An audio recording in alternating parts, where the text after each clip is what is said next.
So I'm Laura Turner, and I teach photography here. I teach mostly intro classes, so lower level, people who've never taken photography before or are still kind of learning. So foundations classes and intro to digital are the two that I'm teaching currently. So that's what I do. My name is Lori Fluker. I am Associate Professor in the School of Journalism and Mass Communication and Associate Dean in the College of Fine Arts and Communication.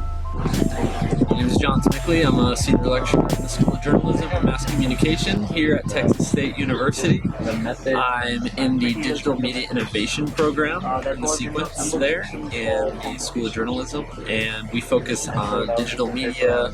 We focus on things like coding and innovations in media, so everything from virtual reality, 360 video, to drones, to just teaching students to think about the media in maybe a more progressive or forward-thinking manner. So, yeah, it's great. So speaking of digital media, media in general is a big part of our lives. Do you think we're headed in a good direction, or do you think media as a whole is taking over? Interesting question. So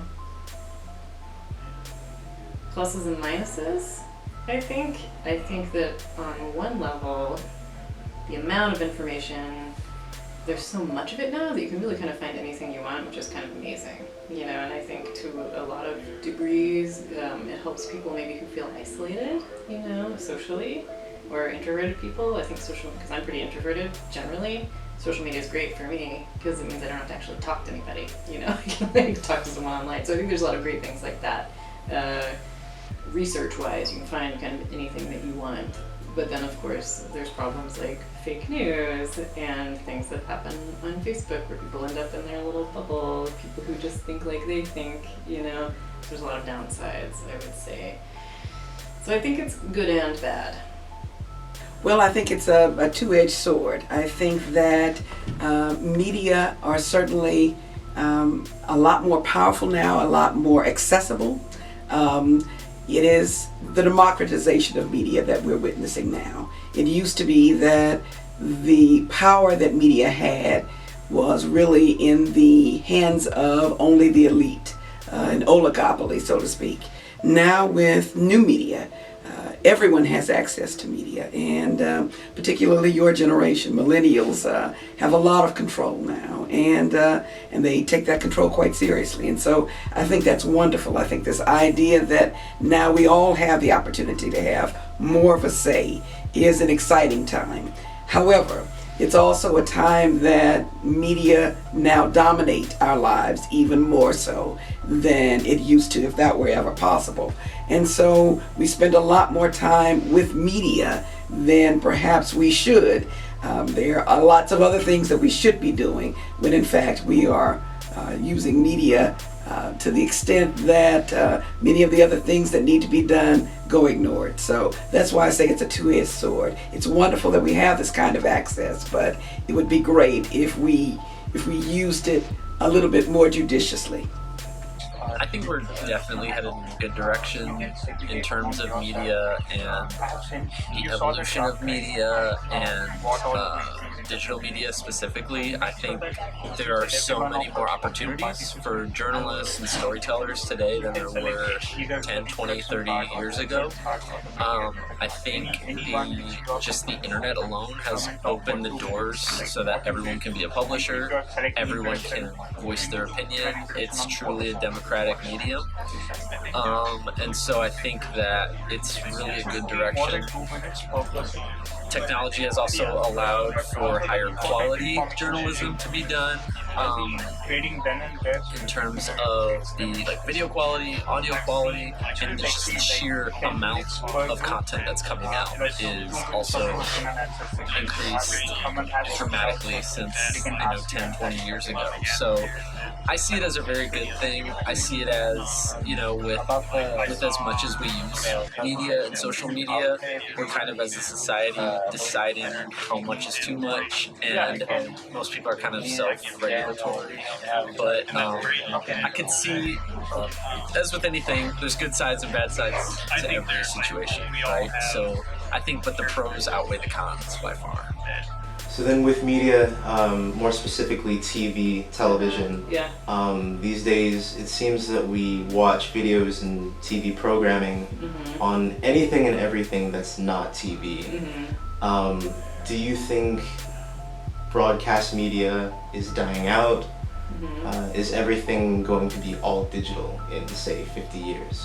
Yeah, for sure. I mean, I still watch TV on a TV, but not through the broadcast signal so much. You know, I'll watch something on demand, or I'll watch it through Hulu or Netflix or Amazon World through the on-demand thing through cable, right? Like none of it is, very little of it is like broadcast television.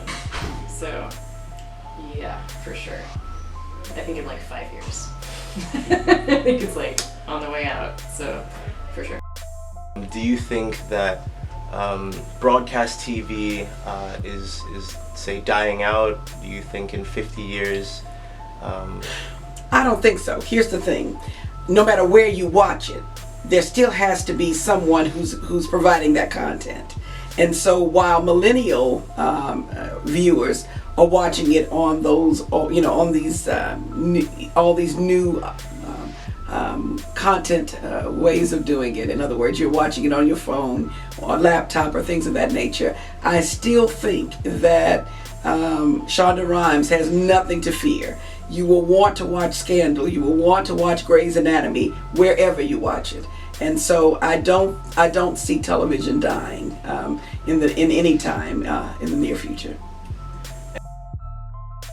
I think it's kind of like the book, like the book never died, and books are still around.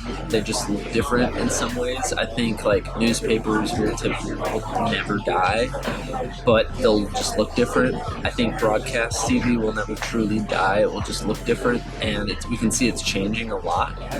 If you look at a lot of the stories that are coming out today from broadcast stations or from newspapers, they're looking very similar, where it'll have video on their website, it will have text, it will have photos, it will have interactive elements, and news just looks different than it did 10, 20 years ago. And I think TV,